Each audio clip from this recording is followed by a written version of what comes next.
In my opinion, this is one of the greatest teams of all time. They had a great mix of talent, youth, and leadership, and they were led by for Hall of Famers in DJ, Bird, Parrish, and McHale. And their rival was the Showtime Lakers led by Magic Johnson and Kareem Abdul-Jabbar. Now, that rivalry is for another day. This team's regular season record was 67 wins and 13 losses. They won the Atlantic Division by 12 games over the second-place team, which was the Philadelphia 76ers. This team set a record for the best point differential in NBA history at plus 12.9 points per game. They also led the league in scoring at 121 points per game. And their closest rival, the Lakers, scored 116.1 points per game, which was good enough for second best in the league. The Celtics' defense wasn't bad either. They forced 16.8 turnovers per game and allowed the third fewest points in the league at 105.7 points per game. Offensively, the Celtics had for players who averaged double figures in scoring, led by Kevin McHale at 26 points per game. Larry Bird averaged 24 points per game, and Dennis Johnson averaged 21.6 points per game. Robert Parrish averaged 15.4 points per game and grabbed a team-leading 8.6 rebounds per game.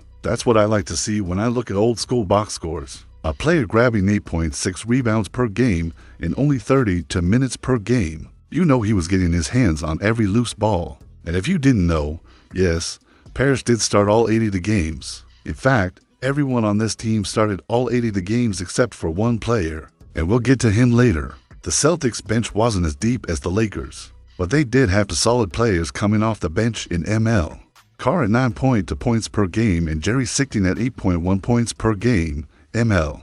Carr was actually second on the team in three-point shooting percentage behind Kevin McHale, shooting 41% from beyond the arc. Kevin McHale led the team in total three-pointers made with 104. Followed by Larry Bird with 87 and Dennis Johnson with 74. On the defensive side of the ball, the steal leader was Dennis Johnson with 2.4 steals per game. The block leader was Kevin McHale with 2.6 blocks per game. And yes, that is the same Kevin McHale who shot 48% from three-point range that year. He was unstoppable inside the paint, and back in those days, there was no restriction on how close you could play a defender. So if you were quicker than your defender off the low post, you were going to get the ball in the post, and then it was up to the defender to try and stop you.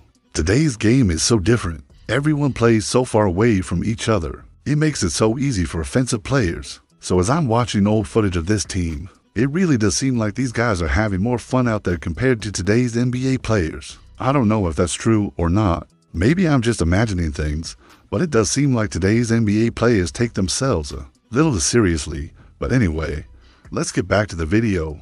During the playoffs, the Celtics would face the Bucks in the first round and win in 5 games. The 76ers in the Eastern Conference Finals and win in 7 games.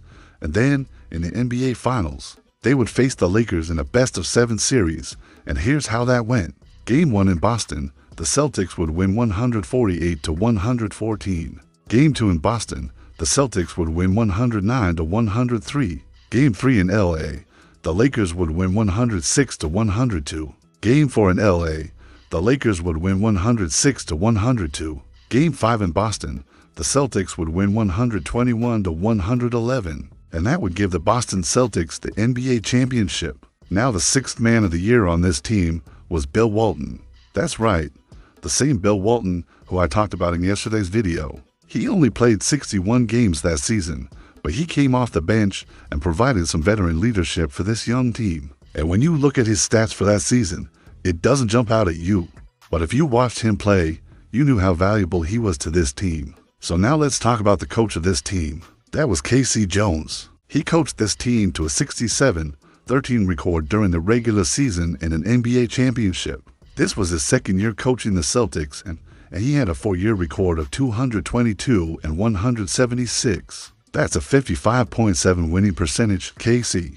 Jones also won an NBA championship as a player with the Celtics in 1969, 1970, 1971, 1972, 1974, and 1976. He was also the head coach of the Washington Bullets when they made it to the finals in 1978.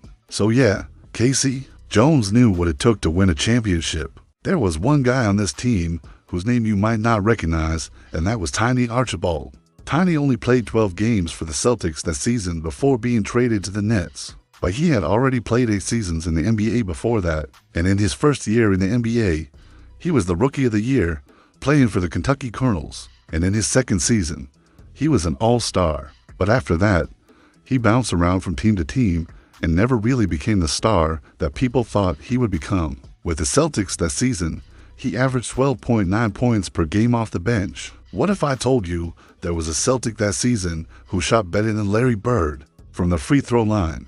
Yeah, it's true.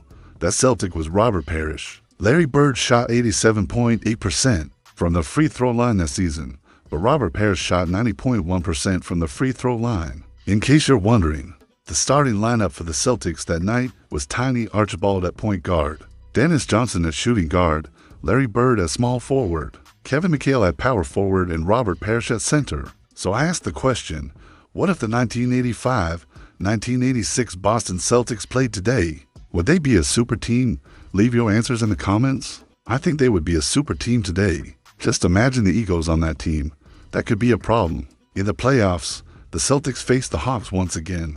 The Celtics swept the Hawks in 3 games. Then they moved on to face the 76ers. In Game 7, the Celtics and 76ers were tied with 10 seconds left in the game. Drive J drove to the basket and was fouled. He made the first free throw, but missed the second. The Celtics grabbed the rebound and Larry Bird was immediately fouled. He made both of his free throws and the Celtics won the game 120-119. In the Eastern Conference Finals, the Celtics and Pistons were matched up against each other. The series was very physical and arguably dirty. In Game 6, Dennis Rodman elbowed Kevin McHale in the head. It broke McHale's nose and cut his eye so badly that blood poured down his face. Rodman received a flagrant foul, but no suspension. Game 7 was back in Boston. The Celtics won the game 108-102. So there you have it. One of the greatest teams of all time. Let me know what you think. Do you agree with my pick? If not, who would you pick? Leave your thoughts in the comments below. And don't forget to like and subscribe. Thanks for watching.